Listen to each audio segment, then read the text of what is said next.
Hello students, welcome again to online class of science for class 3rd. Today our topic is water as a resource. So students, before starting the chapter, let's do some warm-up exercise. As you have learned in lesson 7 that water changes from one form to another by heating or cooling. So in this exercise you have to fill in the boxes using words from the help box. On the right side you are having help box, and with the help of this help box you have to fill the blank. So we will start from the right side. When liquid is changed into a gas in the form of steam, it is called evaporation. So write down evaporation. And then steam is changed into water. It is called condensation. Next is, from water, if we will freeze it, it will change into ice. So then this process is called freezing. And when we will put ice in room temperature, it will start melting. So write down melting. So first, from the right, evaporation, condensation, freezing and melting. Students, you might have seen that when it is raining outside, your mother is putting wet cloth inside the room and she switches on the fan. With the help of fan, the clothes get dry. So tell me, does sometime this question arise in your mind that how does a running fan dry wet clothes? Or when we put or spread wet clothes on a clothesline in the sun, the clothes get dry. So students, this happens because the water in the clothes change into water vapor due to the heat of the sun. Because of the sun, the clothes get dry easily. So the change of water to water vapor on heating is called evaporation. Fine. Whenever water is changed into water vapor on heating, it is called evaporation. Now you can try it yourself as well.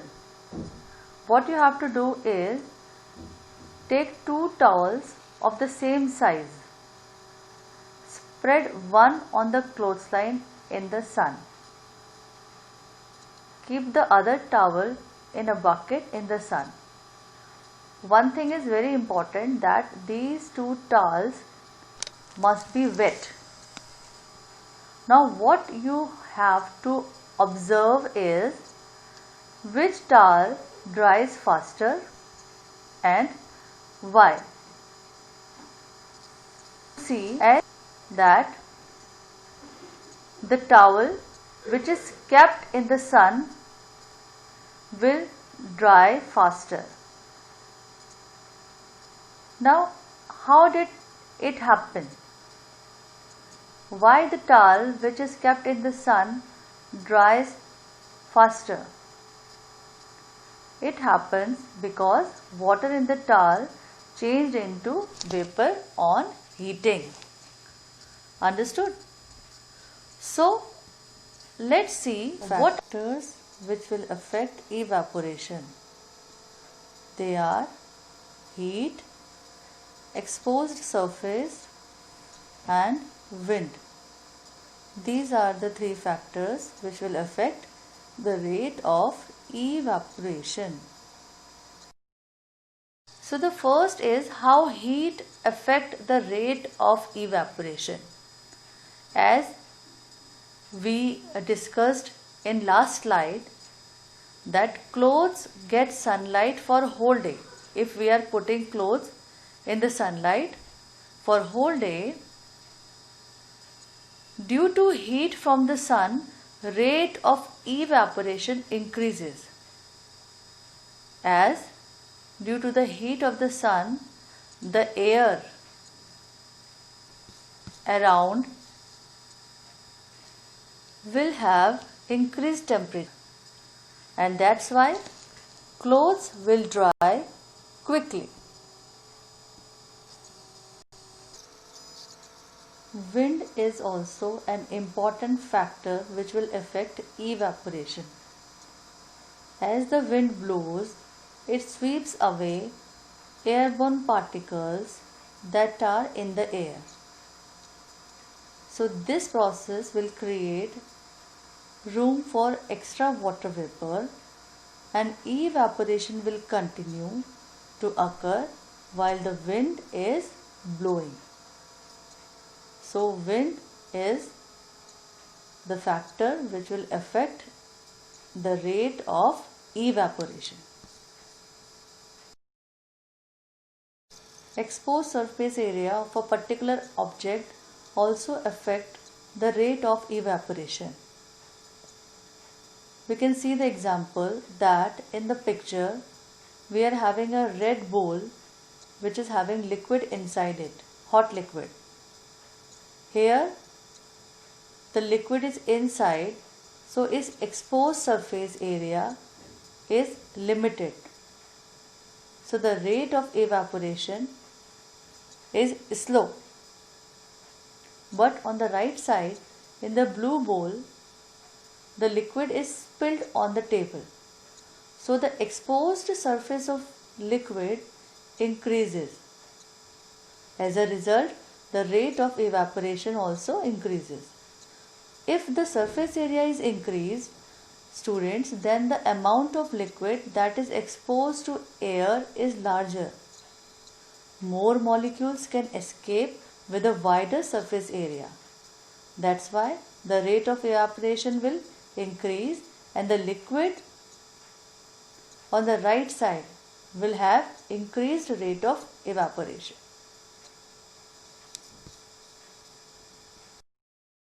Now the next is condensation. As you know that when water vapor changes into water on cooling, it is called condensation. This process is called condensation. Students, you might have seen that whenever you are taking out a bottle, water bottle which is kept in the fridge, and if you will keep the bottle on the table, after some time you will see that few drops of water are seen on the outer surface of that bottle. How does it happen? From where does this water droplets came from? Is it the same water which is inside? No. Students, as I told you earlier that already some airborne particles are there which are having water in them. That means they are having water vapor in them.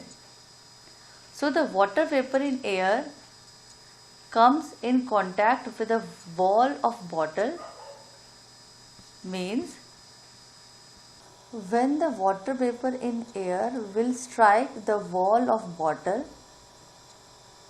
and the temperature of bottle is very low, so due to low temperature of bottle, the vapor changes into liquid. It will cool down, it will condense, and as a result it will appear as water droplets on the outside of bottle. So this experiment or this activity shows that the water droplets which are on the outer surface of water bottle are not those droplets or that water which is from inside. No, it is the water vapor which was earlier in the air and now it is condensed, and that is why water droplets are seen on the outside of the bottle. So this is called condensation. In nature as well, condensation is seen in the form of dew. At night, you might have seen that temperature drops and objects cool down. This forces water vapor in the air around us to cool objects and condense.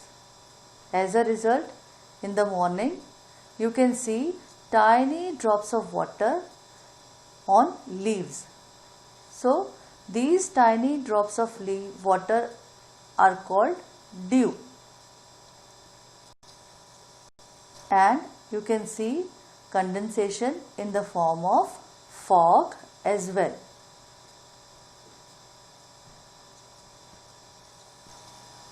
Water cycle. The circulation of water naturally between water bodies and atmosphere in the form of cycle is called water cycle.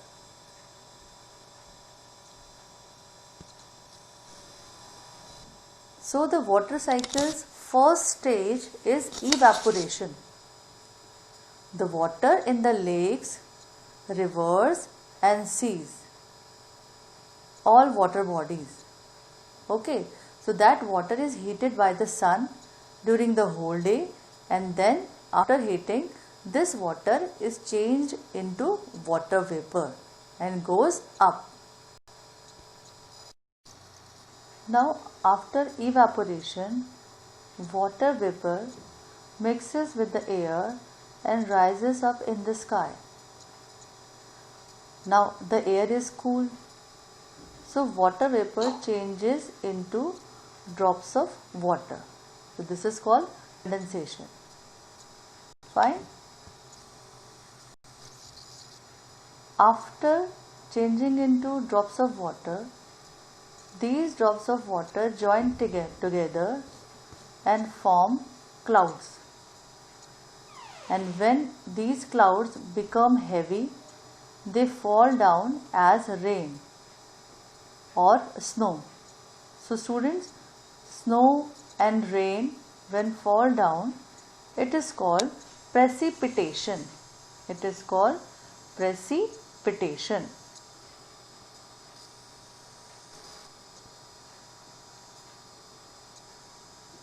So now as you can see that in nature the circulation of water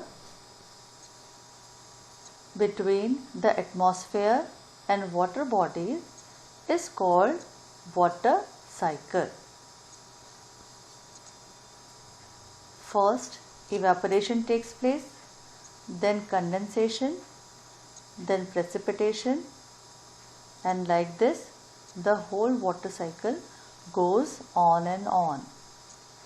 So students, in this video we learn evaporation, about condensation, factors affecting evaporation and the water cycle. So now your homework will be, you have to read the chapter thoroughly at home.